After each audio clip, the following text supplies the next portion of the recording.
On y va pour le grand oral. RMC, le grand oral des grandes gueules. Il est député de Seine-Saint-Denis, député La France Insoumise. Alexis Corbière est avec nous aujourd'hui dans les GG. Merci Alexis Corbière d'avoir accepté notre invitation. Bonjour. Avec plaisir, bonne année à tous. Pourquoi Bonjour. vous avez choisi de ne pas participer au grand débat national qui semble plaire à pas mal de Français et qui va peut-être aboutir sur des choses concrètes comme le souhaite lui-même Emmanuel Macron? D'accord. Parce qu'il y a un problème. Non, parce que déjà, vous faites tout. Vous dites des choses, vous n'en savez rien si ça va aboutir. Parce que précisément, il y a un problème. Je citais le président Macron qui, dans l'avion, a dit que ça aboutirait sur des changements profonds. D'accord. Alors, il y a un problème, c'est que quand on débat, si tous on fait un débat, ce que je souhaite, c'est qu'à la fin, les mêmes qui ont débattu puissent choisir. Là, il va y avoir un débat, mais c'est le président de la République qui va choisir à la fin les thèmes qu'il retiendra. Moi, j'appelle pas ça une délibération. C'est très ancien régime. Le monarque réunit les États généraux et en fonction de ce qui se dit, il retiendra des sujets. Ça, c'est pas une manière de débattre. Le peuple, il doit débattre.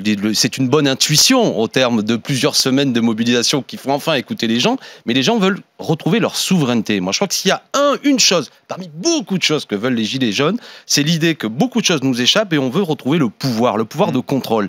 Donc ça doit passer, selon moi, et ça a été dit par beaucoup de mes amis, par le fait que, notamment, pourquoi pas revenir devant les urnes, pourquoi pas rediscuter avec une méthode vraiment démocratique. Pourquoi pas, mais vous n'en savez rien, peut-être que ça sera la décision prise.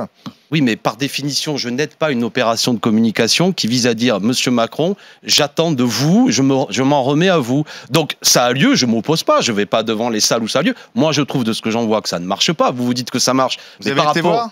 Pardon ? Vous avez été voir ? Oui, je veux dire, en Seine-Saint-Denis, il n'y a pas vraiment de débat. Là où, honnêtement, je trouve les images dévastatrices. Est-ce qu'il y a beaucoup de gilets jaunes en Seine-Saint-Denis? Oui, il y en a. Il y a beaucoup de gens. Mais attendez, c'est pas qu'aux gilets jaunes, d'après ce que j'ai compris. Non, c'est pour tous les Français. D'accord, voilà, on est d'accord. Donc ça existe, la Seine-Saint-Denis. De ce que je vois, je trouve les images assez dévastatrices. Par exemple, les deux premières images que tout le monde a félicitées d'un homme, le président de la République, au milieu de gens avec des écharpes, assis, généralement tous des hommes de 50-60 ans. C'est assez ridicule. Et puis, mais une fois de plus, que les gens débattent, il n'y a aucun problème. La question, une fois de plus, c'est que si on débat, qui tranche à l'arrivée? Qui décide? Et moi, je trouve que selon ce qui étouffe la vie démocratique, dans ce système très particulier qui n'a pas toujours existé en France, qu'est la Ve République, c'est la concentration de pouvoir sur un homme. Est-ce qu'il faudra un référendum à l'issue du débat avec des questions multiples? On verra. On verra. Moi, ce que je pense, c'est consulter le peuple. Il y a 44 millions d'électeurs. Je pense que le problème aussi, c'est la méthode. Excusez-moi, c'est assez paradoxal parce que vous dites il faut que le peuple soit consulté. Là, pour le coup, mais sur quel sujet, par exemple? Je vais vous dire. On organise un débat qui n'a jamais eu lieu sur la Ve République. Alors, il n'est peut-être pas suffisant, mais c'est quand même assez novateur. Et vous dites, non, mais c'est pas un débat. Parce que c'est une entreprise de communication. Olivier Cruchot, c'est pas un débat. Les images, je vais prendre celle du président de la République. C'est pas un débat. On s'en fout. Non, mais un débat pendant 6 heures, vous posez des questions, un homme vous répond, j'appelle pas ça un débat. Non, mais ce qui se passe. On est d'accord que c'est pas un débat. Je parle pas de Macron, je parle de ce qui se passe ailleurs, dans les mairies. Alors, il y a des citoyens qui l'ont organisé. Moi, on m'a raconté, c'est pas des débats. On marque des trucs, ça part dans tous les sens.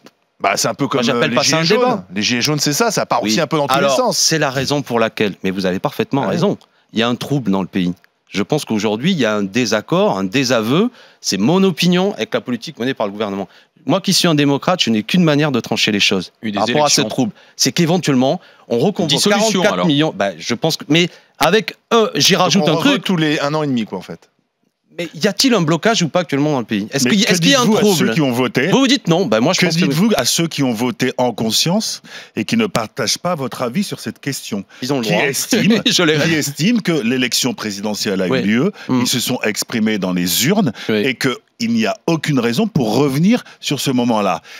Cette opinion existe, c'est celle du gouvernement qui dit il n'y a pas de problème, on a été... C'est la mienne. Non mais d'accord, je la respecte. En revanche, là où je peux vous rejoindre, et on en parlait tout à l'heure, c'est sûr, et ce sont les Gilets jaunes, et on peut leur rendre cet hommage-là, qui ont mis ce référendum d'initiative citoyenne sur la table. Je trouve que j'y étais opposé au départ, et je trouve que ça peut être effectivement un levier pour avancer et pour sortir des postures partisanes qu'on est en train de démontrer depuis un certain temps.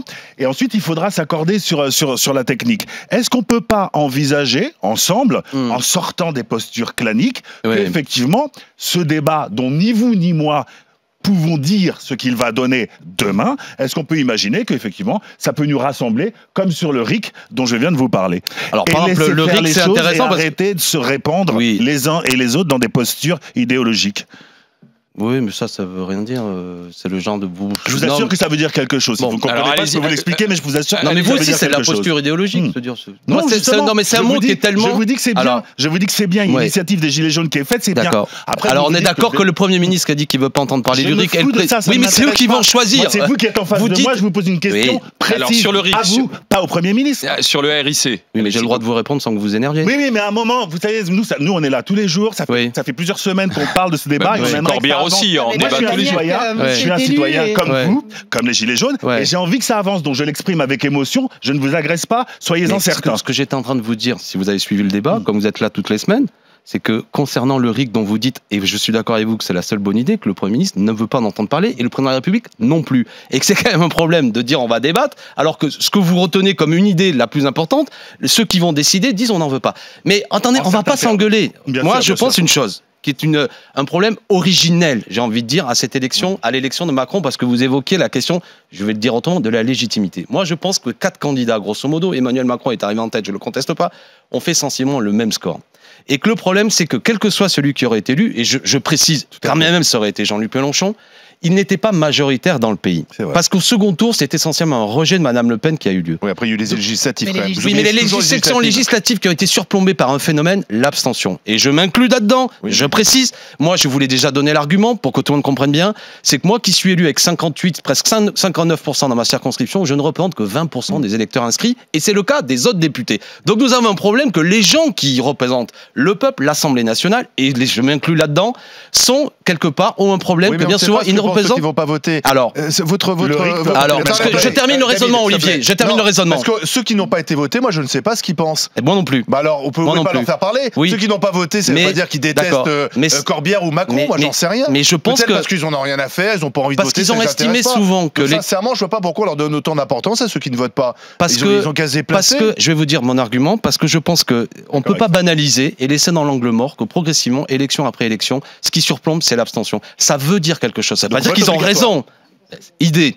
Ça veut pas... Alors, comment on fait? Non, mais idée. Moi, je veux pas faire parler les abstentionnistes en disant ils sont plutôt pour Mélenchon, plutôt. J'en sais rien. Ce que je sais par contre, c'est que quand, élection après élection, un peuple reste à la maison, ça veut dire quelque chose. Et je sais surtout que celui qui est élu dans un océan d'abstention, quand il représente, je m'inclus, 20%. Par exemple, Macron, il fait 18% des électeurs inscrits au premier tour, il fait 43% des électeurs inscrits au second tour. Il y a un problème quand tu prends des décisions aussi importantes par la suite que remettre en cause le code du travail, etc. On fait quoi? Alors, quelle solution je propose? Quelle solution je propose? En place, on fait quoi? Non, c'est l'inverse. C'est actuellement qu'elle est un peu en place. C'est actuellement qu'on est dans un système dont le général de Gaulle avait dit je réconcilie avec la Ve République le principe républicain et le principe monarchique. Moi, je pense qu'il faut sortir de ça. Moi, je suis pour que le peuple discute. Dans le cadre de la convocation d'une assemblée constituante, c'est un grand débat au terme d'une élection où on élirait des députés constituants, dont je précise que je souhaite qu'aucun des députés sortants actuellement ou passés ne peut être député constituant. Ils vont discuter pour rédiger une nouvelle constitution. Et au terme de ce débat, on l'adopte ou on l'adopte pas. Parmi moi, les idées dont je pense qu'ils créeraient des cercles vertueux de cette nouvelle institution que j'appelle 6e République, ce serait des possibilités de contrôle des élus, le droit de révoquer, la prise en compte du vote blanc, le vote obligatoire, qui fait en sorte que, par exemple, en Seine-Saint-Denis, on n'a pas des élections municipales où parfois tu as 60-70% d'abstention, et ainsi de suite. Je prends la Seine-Saint-Denis parce que c'est un département très caricatural. Alors on peut toujours dire, les gens sont cons, ils vont pas voter, je m'en fous. Mais moi, je pense que s'ils vont pas voter, c'est qu'ils ont parfois l'impression que le fait d'aller voter ne sert exactement. Ça n'a rien à voir avec alors voilà, mais vous avez parfaitement dans ce que vous dites. Mais ça n'a rien à voir avec la Constitution. On convoque une constituante. On change de constitution et on débat à la 6e République. C'est pas la même chose, la Constitution et la République. Une 6e République, elle n'est pas obligée de se faire avec une constituante et un changement de constitution. Comment on fait? On peut faire une 6e République avec la Constitution d'aujourd'hui. On met de la proportionnalité, enfin il y a des changements. Oui, mais pour quelle raison? C'est une révolution quand même. Mais pas du tout, j'appelle à convoquer. Oui, une révolution citoyenne. Oui, c'est ça que je veux dire. Mais vous avez bien compris que moi, c'est 44 millions d'électeurs convoqués. Moi, je pense, il y a un problème, la 5e République a été modifiée 20 fois depuis 1958, une seule fois par référendum. Le reste du temps, c'est que les députés. On fait un référendum, ce qui sort des urnes, on s'en fout. Mais pour que les gens, là où vous avez raison, même si c'est un terrible constat. Notre-Dame-des-Landes, les derniers référendums qu'on a fait, ce qu'on a fait, ce que les gens... Là où vous avez raison, comme moi je discute, et je pense qu'on partage ça, souvent les gens disent, mais moi je suis allé voter, et j'ai eu l'impression par la suite que les décisions qui ont été prises, mon vote n'a pas été respecté. Donc, attendez, il n'y a pas de république sans républicain. Si progressivement le citoyen pense que le fait d'aller voter ne sert à rien, sauf à une élection, l'élection présidentielle, parce qu'il se dit, c'est là quel pouvoir, mais le reste du temps je m'en tamponne, on a un problème de fond. Et moi, je suis pour qu'on se reconstitue comme peuple, c'est-à-dire on a des opinions divergentes, mais on a tous envie d'être français et de vivre ensemble, à condition qu'on accepte les règles, qu'il y a un consentement à l'autorité. Et je crois qu'aujourd'hui, le consentement à l'autorité est de plus en plus discuté. C'est-à-dire que les gens, moi, j'ai envie de pouvoir dire, OK, j'ai débattu aux élections, mais j'accepte la règle parce que je trouve que malgré tout, le système, il est démocratique, je m'y reconnais. Des gens se disent, mais moi, je reconnais plus le vaqueur parce que j'ai l'impression de toute façon que le système, il ne me donne pas la parole. Mais je ne parle pas de moi. Je veux dire, moi, je respecte la loi. On peut pas pendant des années participer à un système et aujourd'hui le dénoncer parce que vous avez été aussi élu démocratiquement. Bah, oui, on est d'accord. Aujourd'hui, là, vous appelez quoi ? J'ai le droit de me présenter aux élections et de dire ce que je propose. Mais vous avez le droit, d'être élu et vous avez été élu grandement. Sauf que là, aujourd'hui, j'ai l'impression que c'est un peu la revanche du perdant. Vous voulez appeler à la dissolution de l'Assemblée nationale, mais c'est une solution politique que je propose au pays, mais le pays a le droit de ne pas le retenir. On a été battu aux élections. Non, mais vous avez le droit ça fait partie du programme de la France Insoumise, la 6ème République. Donc, je ne crois pas qu'elle ait remporté la dernière élection présidentielle. Donc, votre solution, elle n'est pas non plus plébiscitée par les Français, parce que sinon vous seriez actuellement en tant que peut-être ministre. J'entends bien, mais c'est pas parce que j'ai été battu que pour autant je continue pas à défendre mes idées. J'ai l'impression que le mouvement des Gilets jaunes, ce qu'il exprime, parce qu'on pourrait dire... Non, mais attendez. On pourrait dire Macron a été élu, mais qu'est-ce que c'est que ces gilets jaunes qui rentrent chez eux ? Mais c'est pas en priorité la 6ème République, il demande. Excusez-moi, non, Olivier Truchot. Vous pouvez calquer sur les revendications des gilets jaunes vos propres revendications.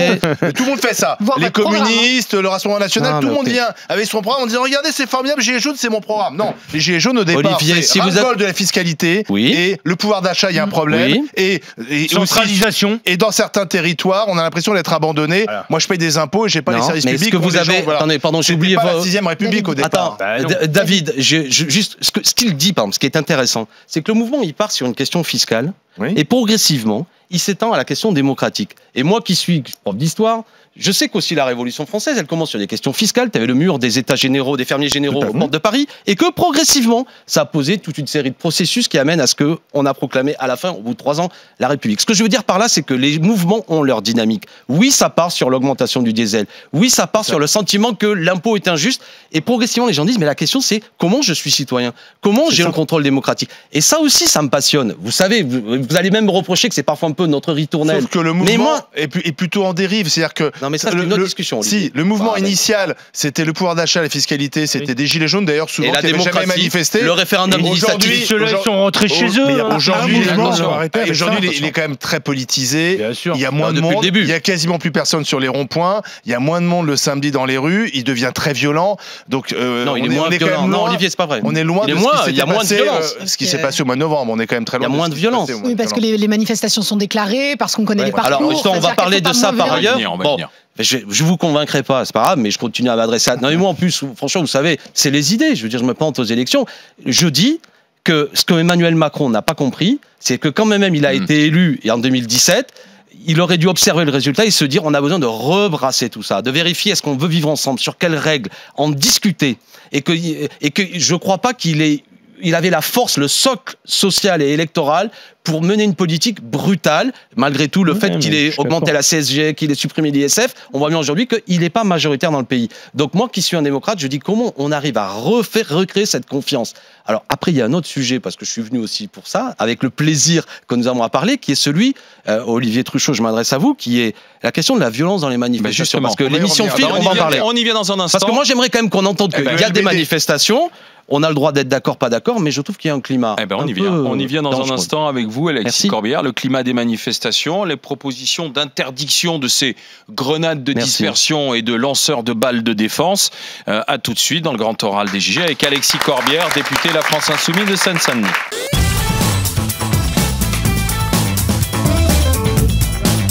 Ce qu'ils font est des problématiques.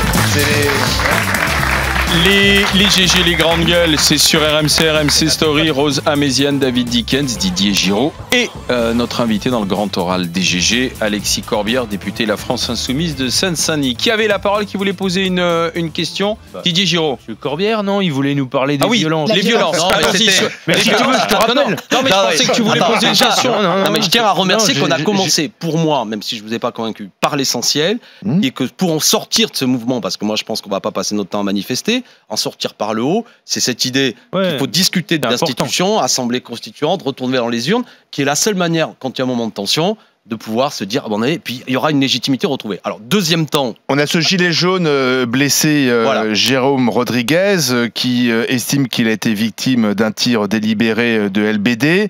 Les autorités disent qu'a priori non. Il y a une enquête de JPN, mais c'est vrai que chaque semaine revient sur la table la polémique autour de ces lanceurs de balles de défense. On ne peut pas faire autrement, disent les autorités. C'est une arme non létale, parce que si on enlève ça, finalement, il n'y a plus grand-chose pour repousser les assaillants. Qu'est-ce que vous en pensez? Alors, que les choses soient claires. Moi, je suis contre la violence, quitte à le répéter, et il va de soi que les forces de police ne doivent pas être agressées comme elles l'ont été. Je condamne tout ça. Être policier est un métier difficile, dans des conditions difficiles, et en plus, ils sont excédés. Franchement, je rappelle qu'il y a des millions d'heures supplémentaires qui ne leur sont pas payées, etc. Bon, une fois qu'on a dit tout ça, j'observe que il y a quelque chose qui est sans précédent dans notre vie démocratique, qu'on approuve ou pas le mouvement des Gilets jaunes, c'est qu'on arrive à un bilan de blessés. On en est aujourd'hui à 14 personnes qui ont perdu l'œil, 3 personnes qui ont eu la main arrachée, même 4 personnes qui ont eu la main arrachée, 349 blessés quand même hospitalisés. Là, je parle de manifestants. Je sais qu'il y a des forces de l'ordre aussi qui ont été blessés. Plus d'un millier, ouais. Voilà. Mais tout de même, il y a un bilan. Et 10 morts.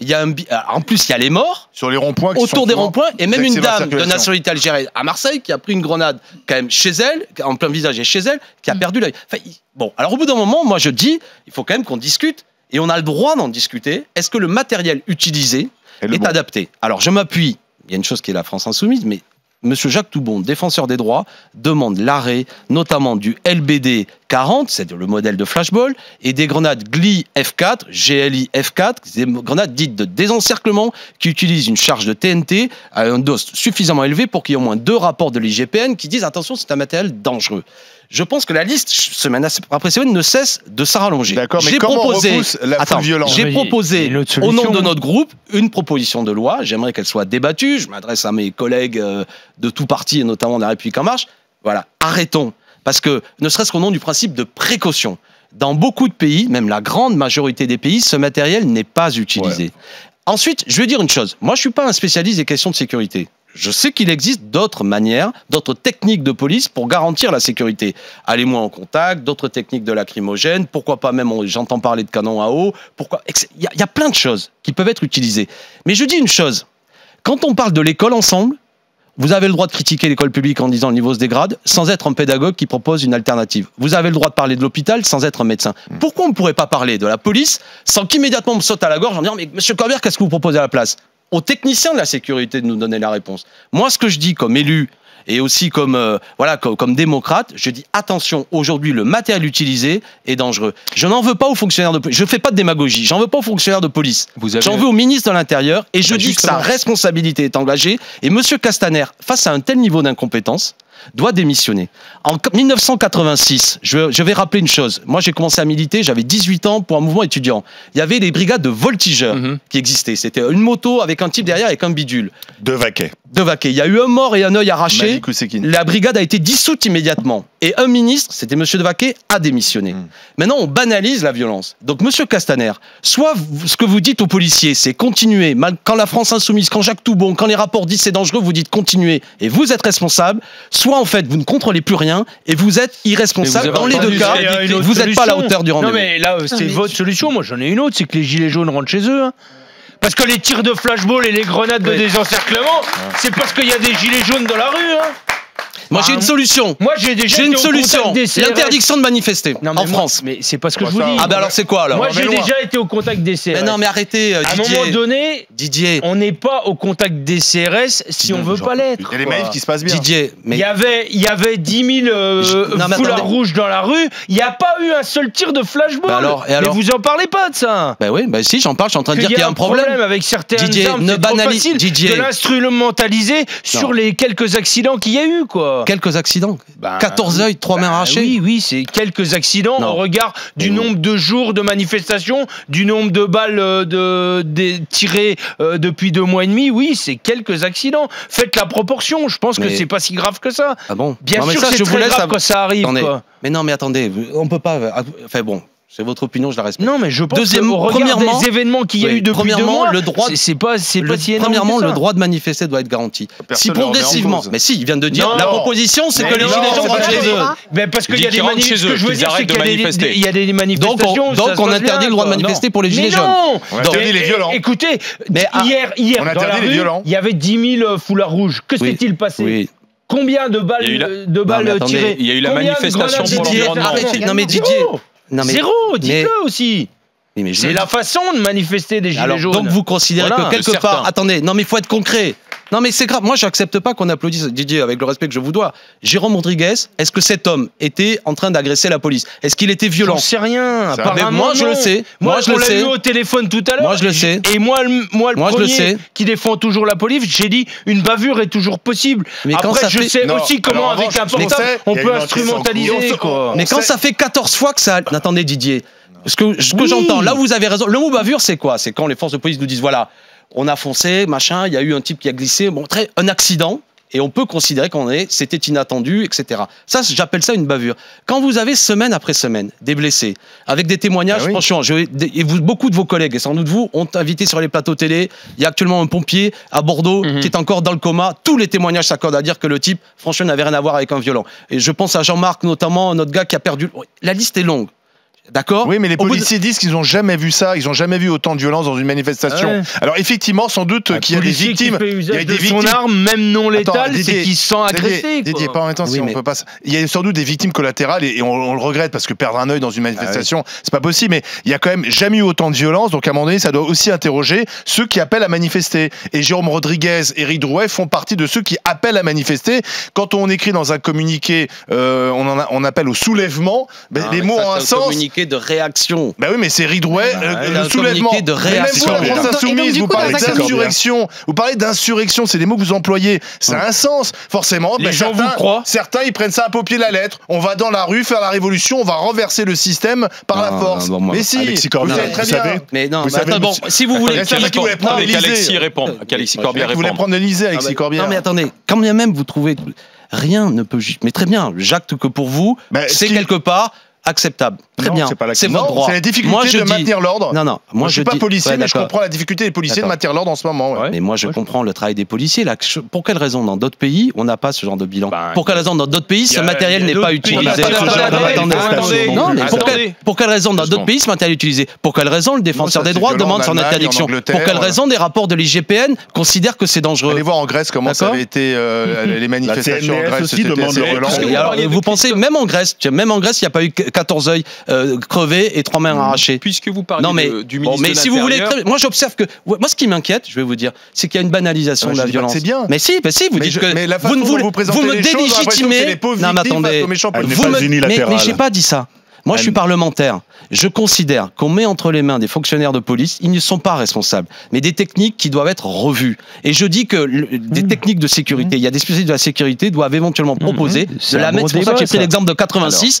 En 86, il y avait des choses qui existaient. Et à un moment donné, on a dit on les dissout. Et moi, je pose ce débat-là, principe de précaution. J'ai pas envie, moi, quand je vais dans une manif, j'ai pas envie si mes enfants, si mes amis vont dans une manifestation, qu'ils se fassent éventuellement crever un œil ou perdre une main. Et je vais même être plus provocateur que ça. Flashball ni par un pavé, on est bien d'accord. Évidemment. Non mais attends. C'est pour ça que attendez, que les choses soient claires. Il va de soi que je n'accepte pas. Et je le dis, tous ceux qui balancent des boules de pétanque, comme j'ai vu, ou qui agressent. Non mais ça c'est intolérable. Maintenant, ce que je veux dire, c'est que c'est pour ça que le cas de Jérôme Rodriguez est assez éloquent. Bien sûr qu'il y a une enquête, on verra. Mais enfin, tous les éléments sont là. Les images, elles sont quand même claires. On voit bien. Il n'a pas agressé la police. Il a déposé. Il est de ceux qui ont déposé le parcours de manifestation. Monsieur Corbière. Bon, donc c'est intolérable. Monsieur Corbière, David Dickens. Vous venez de me rejoindre et franchement, je m'en réjouis quand vous dites qu'effectivement, vous ne cautionnez ni les atteintes faites par des flashballs, ni faites par des boules de pétanque.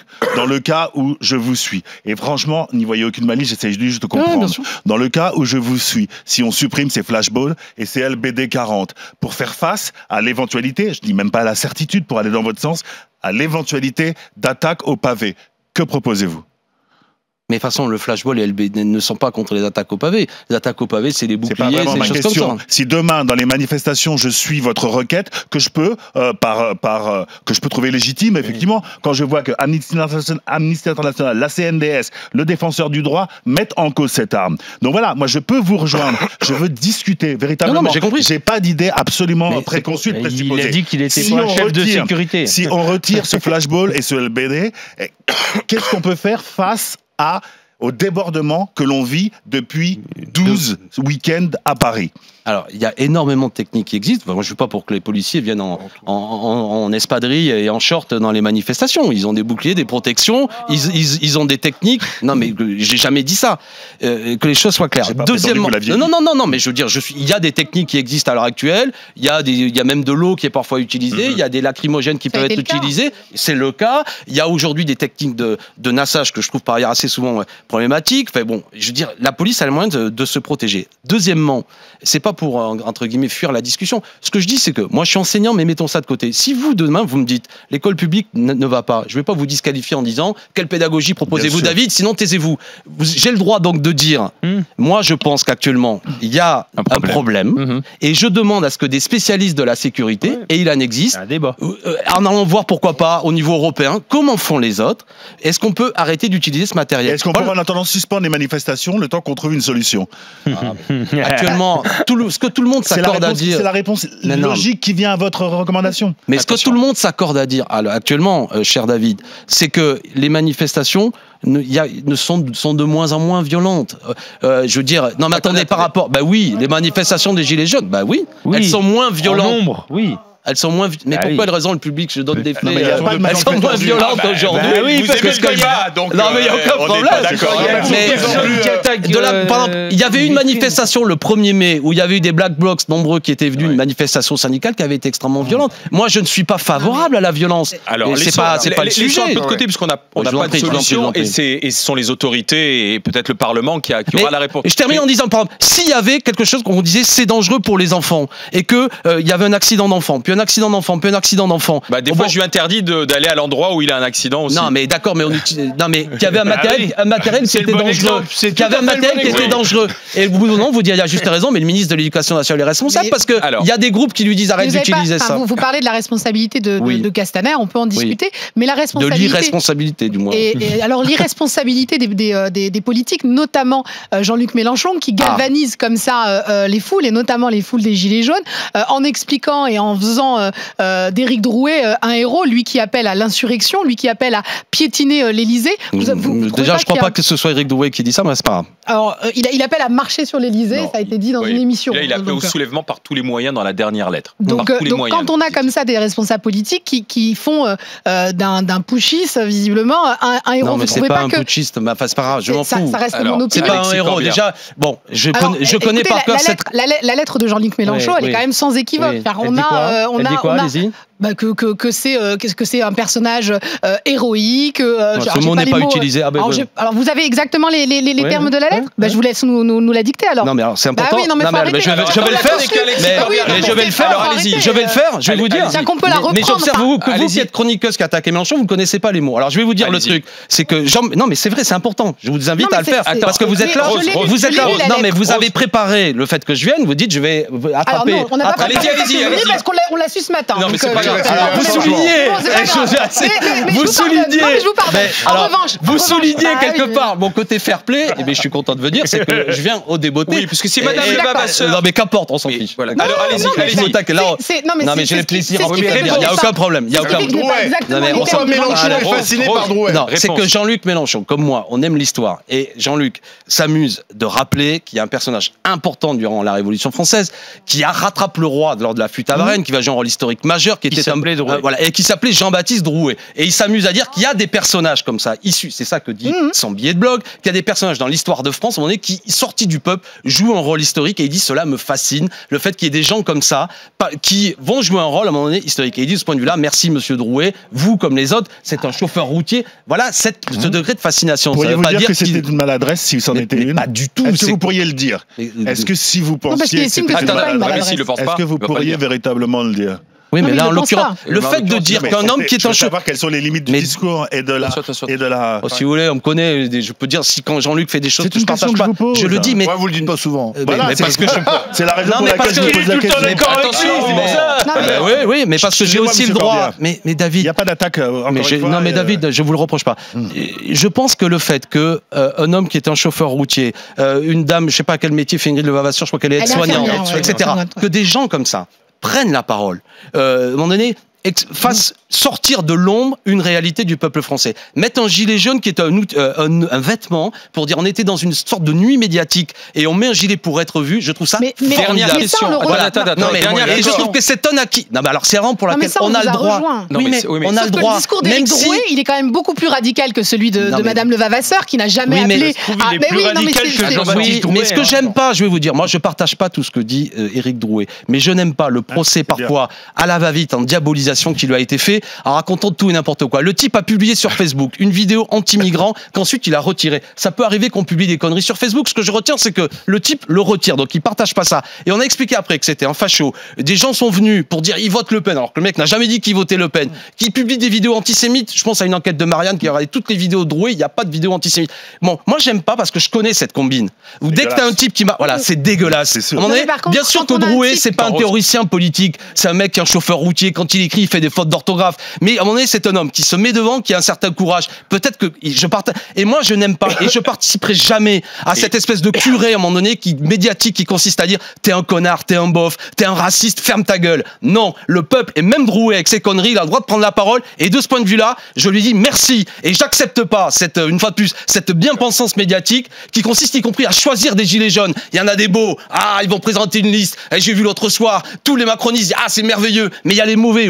Parce qu'ils appellent à manifester. Non. Et le gilet jaune, quoi qu'il en soit, sera un grand moment historique parce que ce peuple, malgré tout ce que vous aurez dit à leur sujet, il a pris la parole et il dit assez des injustices, on veut plus de démocratie. Et je trouve ça merveilleux. Donc aux Européennes, merveilleux. Oui, merveilleux. Donc aux Européennes, il faut voter gilet jaune plutôt que France Insoumise. Mais pourquoi vous dites, c'est quoi la gilet jaune? Je suis en train de vous dire, et cher Olivier, vous savez, moi, à la manifestation. Ingrid Levavasseur, il y en aura sans doute d'autres. Voilà, alors on va voir combien de listes. Il faut vous voter aussi, gilet jaune. vous estimez qu'elle n'est pas crédible, celle de Madame Levavasseur. Moi, j'ai pas d'opinion. Ce que je sais, c'est que beaucoup de gilets jaunes considèrent effectivement que cette liste, immédiatement labellisée comme la liste officielle gilet. Non, mais c'est la vérité. Vous pouvez pas faire une tirade sur la légitimité de certains gilets jaunes et d'autres non, et puis d'un coup être beaucoup plus lourd. Non, mais le mouvement. Attends. Si, je peux. Ça me dérange pas parce qu'on vous a laissé parler. C'est mon invité. Si vous voulez, mais en même temps, si le but c'est de faire une conférence, et ben vous faites un oui, c'est un peu le but d'ailleurs. L'objectif du débat, c'est aussi qu'on vous réponde. Je suis d'accord, mais le but c'est aussi qu'on vous réponde. Donc je vais vous répondre. Quand vous dites que d'un côté on a des bons gilets jaunes et des mauvais gilets jaunes, et de l'autre côté on a probablement une mauvaise liste qui est visiblement pilotée, puisque vous avez plus ou moins sous-entendu, et que d'autre côté on attend des futures listes qui seront meilleures, là aussi vous jetez le discrédit sur la liste de Madame Levavasseur. Qui est gilet jaune? Ce que je dis, c'est que le mouvement des gilets jaunes est par définition un mouvement de protestation pluriel. Et à partir du moment, et je pense que c'est une petite erreur, en plus, moi je l'ai vu une fois, Levavasseur, c'est intéressant ce qu'elle dit, mais à partir du moment où on cherche à le transformer en une liste, on n'est plus dans la même chose. Mais pourquoi pas? La preuve année, la preuve année, c'est que t'as 60 à 70% des gens qui parfois soutenaient ce mouvement, et quand c'est une liste, elle est testée à 10-13. Ce qui est la preuve que tu réduis le mouvement et tu fais croire surtout, c'est pour ça que le gouvernement s'en félicite, que le mouvement est terminé, rendez-vous dans 5 mois, participez au débat Macron, c'est fini. Moi je dis que le mouvement des Gilets jaunes doit continuer sur ses propres mobilisations, à se faire entendre. Pardon ? Par tous les moyens, comme le dit Éric Drouet. En fait, j'ai jamais dit. Non, mais c'est à vous que je pose la question. J'ai pas dit ça. Non, mais ça donne cette impression. Non, attends, parce que nous. Mais je suis en train de dire l'inverse. Je pense que les élections européennes ne sont pas le débouché de ce mouvement. C'est autre chose. La campagne n'a pas commencé. La campagne n'a pas commencé. Ensuite, par tous les moyens démocratiques. Moi, j'ai pas de problème. Attendez, moi, je suis, et vous le savez, je suis un républicain jusqu'au bout des ongles. C'est-à-dire que je pense que le problème et l'explosion sociale que l'on voit, c'est qu'un peuple se sent totalement écarté. Et deuxièmement, la violence ne sert à rien, elle est philosophiquement condamnable et elle est politiquement en plus toujours utilisée par ceux qui veulent salir le mouvement pour dire regardez c'est comme mouvement violent, alors que profondément c'est un mouvement humaniste, de générosité, de partage. Merci Alexis Corbière d'être passé par le grand oral des GG. Merci bien.